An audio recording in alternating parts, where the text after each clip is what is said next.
नमस्कार। आज हम एक बहुत ही गहरे सिद्धांत को समझने की कोशिश करेंगे जो स्वामी शिवानंद के ज्ञान के प्रकाश में हमारे सामने आता है, और वो है ब्रह्मचर्य। देखिए, ये सिर्फ एक शब्द नहीं है, ये तो जीवन की सबसे जरूरी, सबसे महत्वपूर्ण ऊर्जा को साधने का और उसे एक दिव्य शक्ति में बदलने का एक पूरा मार्ग है। तो आइए इस शक्तिशाली अवधारणा की गहराइयों में उतरते हैं।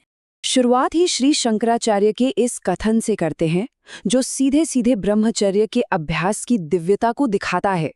मतलब ये सिर्फ कोई अनुशासन नहीं, बल्कि इंसान से देवता बनने तक का एक शक्तिशाली रास्ता है।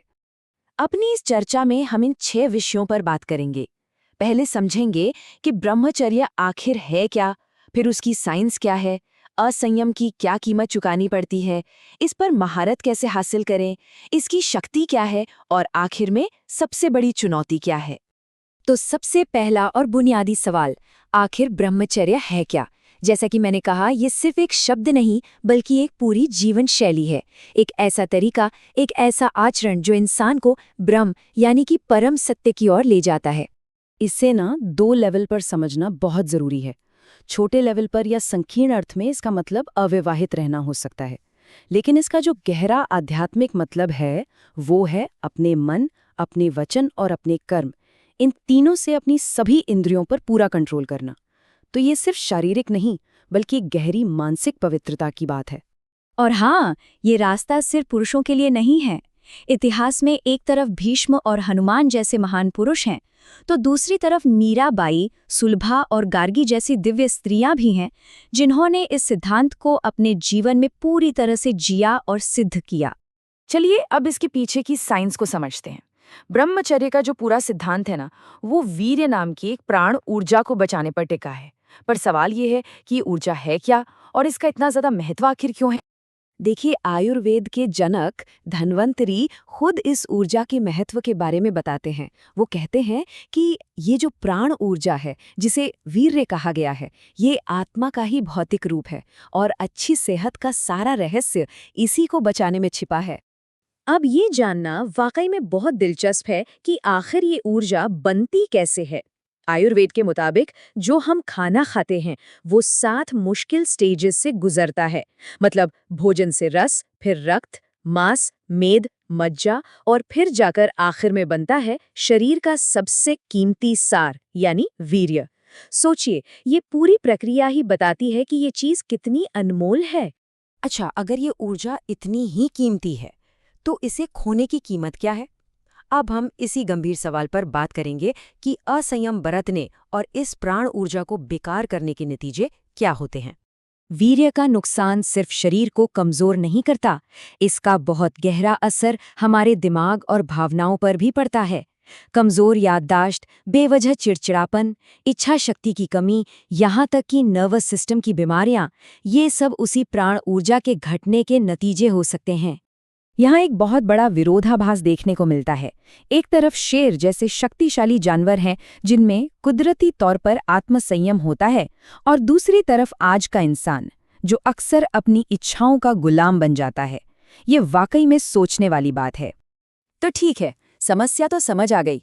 अब समाधान की बात करते हैं। इस कीमती ऊर्जा को बचाने और इस पर महारत हासिल करने के प्रैक्टिकल तरीके क्या-क्या हैं? इसमें सबसे पहला और सबसे जरूरी रोल है हमारे खाने पीने का। सात्विक भोजन जैसे दूध, फल, गेहूं, ये मन और इंद्रियों को शांत रखते हैं। वहीं दूसरी तरफ प्याज, लहसुन, मांस जैसी चीजें इच्छाओं को भड़काती हैं, इसीलिए इनसे बचने को कहा गया है। और हाँ, समय समय पर उपवास रखना भी एक बहुत शक्तिशाली तरीका माना गया है। योग में इसके लिए 4 स्टेप्स बताए गए हैं। ये सिर्फ ऊर्जा को बहने से रोकना नहीं है, बल्कि उसे ट्रांसफॉर्म करना है। पहला स्टेप, आवेगों को कंट्रोल करो। दूसरा, ऊर्जा को बचाओ। तीसरा, उसे जप, ध्यान, सेवा जैसे आध्यात्मिक कामों में लगाओ।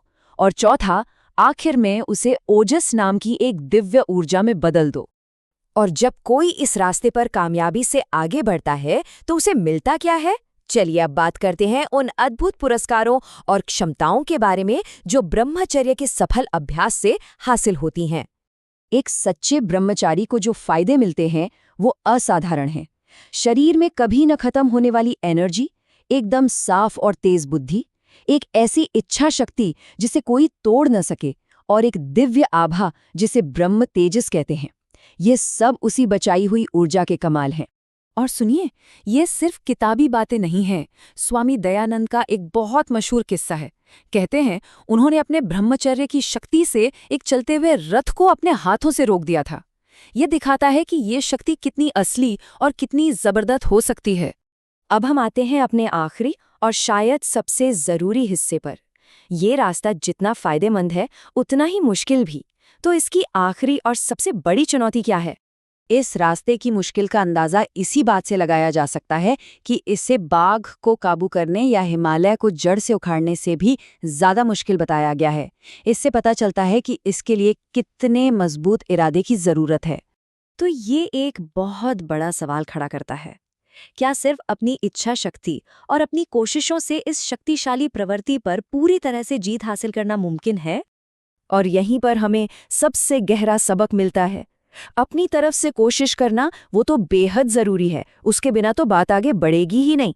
लेकिन इस मुश्किल आध्यात्मिक रास्ते पर जो आखिरी जीत है ना, वो दैवीय कृपा के बिना मुमकिन नहीं है।